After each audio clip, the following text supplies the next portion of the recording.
Welcome back to Unchurnable. Sam, in our last episode, we talked all about the evolution of customer success, but today I want to know what tactics you are using to keep our customers happy. So I've heard you say, trust is earned in drips and lost in buckets, and I want to know a little bit more about what you mean by that.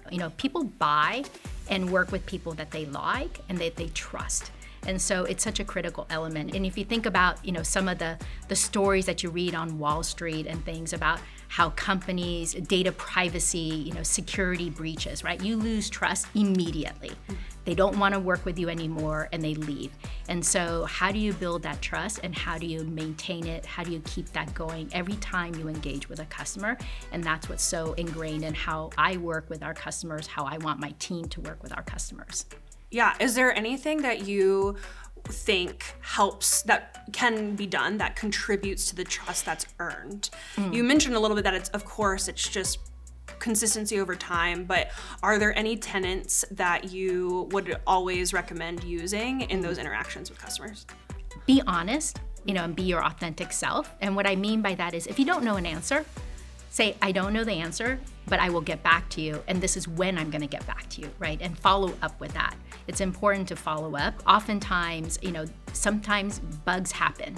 And if you call a customer and you explain and you're honest about what happened, this is the root cause, this is what we're doing to mitigate it, you're being upfront about it versus hiding behind. And so that's what I mean by being trustful and being honest with your customers. Love that. I love that so much.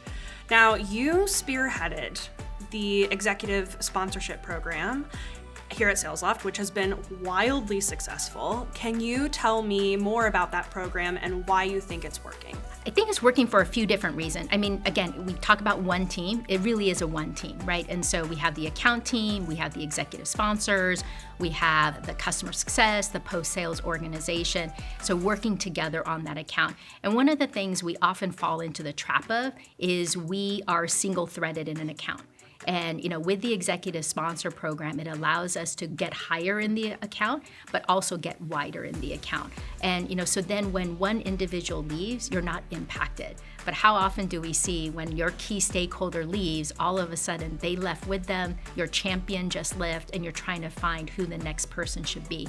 By having those executive sponsors and their regular communication with key leaders in that company helps to build that relationship, and you don't end up with a misstep in that type of scenario. Do you think that the executive sponsorship program contributes to the trust that is earned? And if so, how does it do that? Absolutely, it builds a trust, right? Because part of it is also the executive sponsor reaching in, right? And asking those questions. So what we often do is we'll do a quarterly business review. The expectation is the executive sponsors, both from the customer and our side, attends, but it's also important to do the follow-up. So to ask those questions offline of, are we meeting your expectations? If we're not meeting it, what more could we be doing? And so again, building that trust about, continuous improvement and what can we be doing to help you, customer, help get to the outcomes that you're trying to drive. Love that. Now, Sam, we both know that education is a huge passion of mine. I want to know if there's a link between educating customers and retention and renewal rates. Absolutely, fundamentally. And there's so many stats out there. I think it ranges from like 17% to 20%, whatever that number is. But there is material evidence where customers that are more educated on the product, the processes, they invest their time and resources to doing it, are much more likely to, one, get the outcomes they want to achieve, and then as a result of that, they want to renew. And more likely not only renew, but expand their relationship because they have those trained resources that are advocating, that are driving that engagement. So education is so critical, both for our own internal purposes, but also just as importantly, and probably more importantly, within our customers. Yeah, I picked up on the time investment piece because it's like the one thing that I remember from like baseline college economics. It's like if you're putting in your own time, you're more willing to see it through. So I think that's so true. Also just being able to dedicate time to educating. All right, last question for you. For all of the customer success leaders who are listening and watching out there, what are 3 things you think that they need to include in their roadmaps for this year? First, you hear a lot about it. It's a buzzword, but I'm going to say it, AI, and where you can put that into your workflow and identify those opportunities to help build you scale. But be very strategic about it. Know what outcomes that you're trying to drive towards. Don't just put in AI for the sake of putting in AI.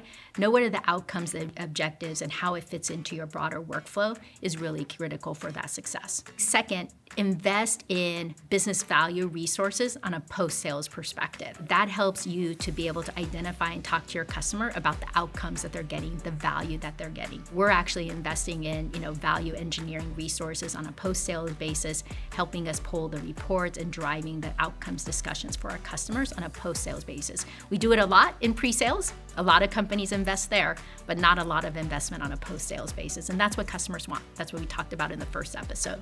And then third, building and investing in the community. And what I mean by that is there's, of course, the online community and building that out, and that's so powerful, but also building that user community, building, the educated administrators, the end users that are passionate about your product is so valuable. So those would be the three that I would include. Love it. Especially love because there's more customer education stuff with that, and I'm biased, but love it. All right, in the next episode, we're going to talk about the role of skills in AI and customer success. So perfect tee up. Next generation onboarding, another perfect tee up, and using experimentation to unlock expertise.